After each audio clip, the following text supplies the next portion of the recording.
Ny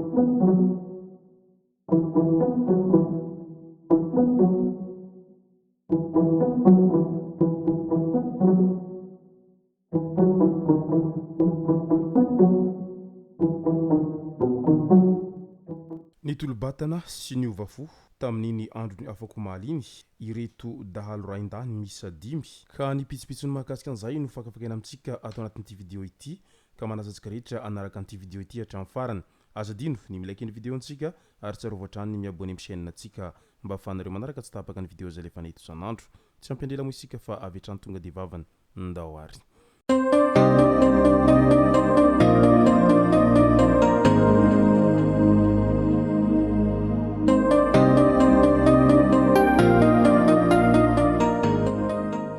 tonga tsy miaraba hono na mantezitra ka dia faly miaraba isika rehetra mpanaraka tsy tapaka an'ity chaîne ity tenako amin'ity androandroany ity arakan'izay efa natsipiko zay dia ny mahakasika an'ireo jiolahy izay ny ovafo no tena iompanantsika ato anatin'ity video ity fa milohan'izay dia andao aloha resantsika ireto tsara ho fantatra manaraka ireto resaka halajaza no tazomina ao amin'ny Brown Police Morondava ity mitarika posy ity amin'izao fotoana izao fantatra fa zaza roa vavy 3 taona sy 7 taona no nalainy ankeriny teny amin'ny fokontany Antanambao. Avotry ny polisy ny fipy ireo zaza ireo. Ilay 7 taona hita niaraka tamin'io pakankeriny io izay teny akaikin'ny Baragoavy lalana Betela. Ilay 3 taona kosa hita teny Andranoteraky. Rehefa nanontaniana ireo zaza izay nalainy ity mpitarika posy ity ankeriny izay tany Morondava izay dia nilaza fa nanaovany fihetsika sy safosafo mamoa fady izy roa vavy kely ireto azo ilazana izany fa mety naika anaovany ity olona izay mpitarika posy ity filandratsiny angambany no antony nakany ankeriny anireto zaza ireto ka ry ray aman-dreny raha maso akaiky tsara ny zaza fa sao dia lasan'olona tahaka an'izao na ihany koa sao dia tratrany ilay fanararaotana aranofo etseroa izay hita fa nahazo vahana tato ato zay eo amin'ny resaka halatra indray tovolahy izay tratrany polisy ny fipy namakitrano teny tsy adana tamin'ity herinandro ity ka natolotry ny komisaria CSBD izy taorian'izay natratrarana azy izay lehilahy iray 17 taona nandeha moto teny amin'ny lalam-pirenena fahaenina iny avy any Mahamasina hihazo any Ambilobe no tradoza tafavoaka ny lalana ary nianjera any ankavanany ny zoma hariva lasa teo iny voadona mafy ny lohany ary tsy tana intsony ny ainy taorian'izay loza izay nahazo azy zay midika izany fa noho ny fandihanana mafy diso tafahoatra no nahatonga an'ity raha namana ity izay tradoza atahaka an'izao ka ny hafatra mandihana moramora ihany zareo fa lahatokana ny aina ary ny tsy fitandremanao kely ao anatin'ny minitra vitsy dia mety hamoizanao ainao ao anatin'izay loza mifamoivoizana izay basy ny dadabe efa maty no nisy nitondra nandehandeha eran-tanàna ka olona efatra no samborona ny zoma lasa teo iny hoy ny gendarmerie any Mananaravaratra rehefa nodimandry dadabe dia ny zanany vavy no nitazona ilay basy ny zanak'io vehivavy io ndray no naka ilay basy ary nanome azy olon-kafa aveo nomeny olon-kafa olona indray ilay basy taorian'izay dia ity farany mo izay nisekoseko tamin'ilay basy vita malagasy ary izay no natratrarana azy tao anatin'izay fitondrana basyn'olona efa maty izay noentina nandehandeha noentina nisekoseko etsero izay ka nivokany dia nosamborona izy ireo ary nanaovana fanadihadinina ny amin'ny mahakasika an'izay fitazomana basy izay eny Andilamina indray andao isika hoentina mitsidika any Ambodisakoa Andilaminany ao anatin'ny fokontany Betalevana commune Bemaitso distrikany Andilamina iny no misy an'izay Ambodisakoana izay tena lavitra raha mialana Andilamina renivohitra efa any akaiky ny distrikany Tsaratanana izay kizo fivoahany omby halatra ary sarodalana mazava ho azy tanàna malaza ho fierany dahalo ity tanàna ity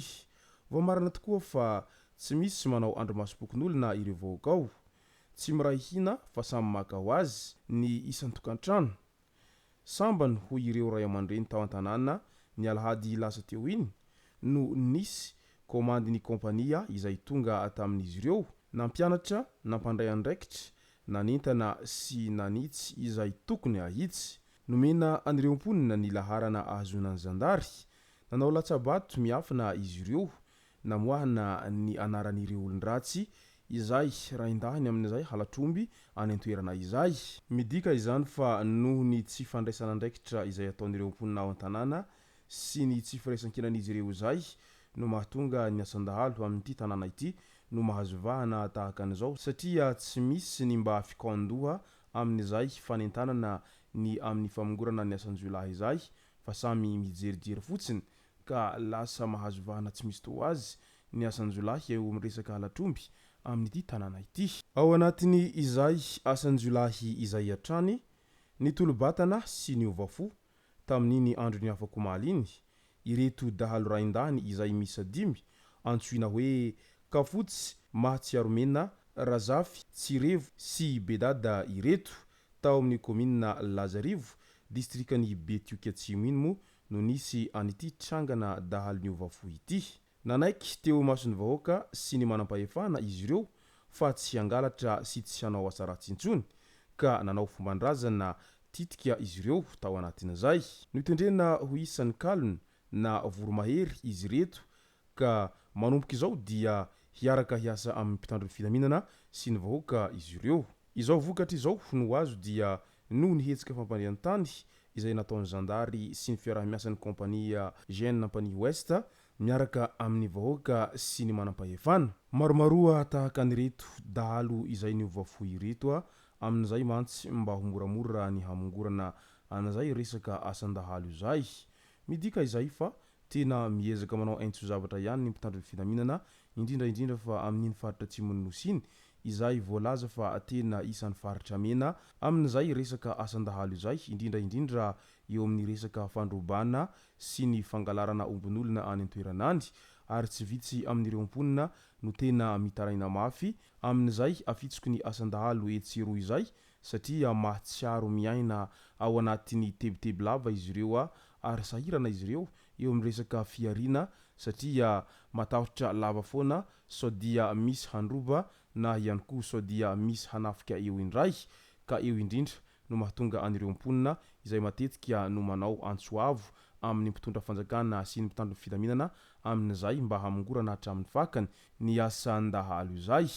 ka nahitam-boka ny araka izany ny fampandrintany izay nataony ireo zandary any an-toeranany amin'izao fotoana izao eo amin'ny resaka an'izay fampandrintany fahobe izay satria nahitana an'ireto dahalo izay dimy be zao ny ovafo tany an-toerana ireto ka izay no masaka azona roso tao anatin'ity video ity tomboko lasy tomboko vavy misaorantsika rehetra nanaraka an'ity video ity hatramin'ny farany azadino ny milaiky ny video antsika ary tsarovatrany miabone amin'ny chaîne antsika mba ahafahanareo manaraka tsy tapaka ny video zay lefa nahita isan'andro tomboko lasy tomboko vavy mankasitraka dia mirary soa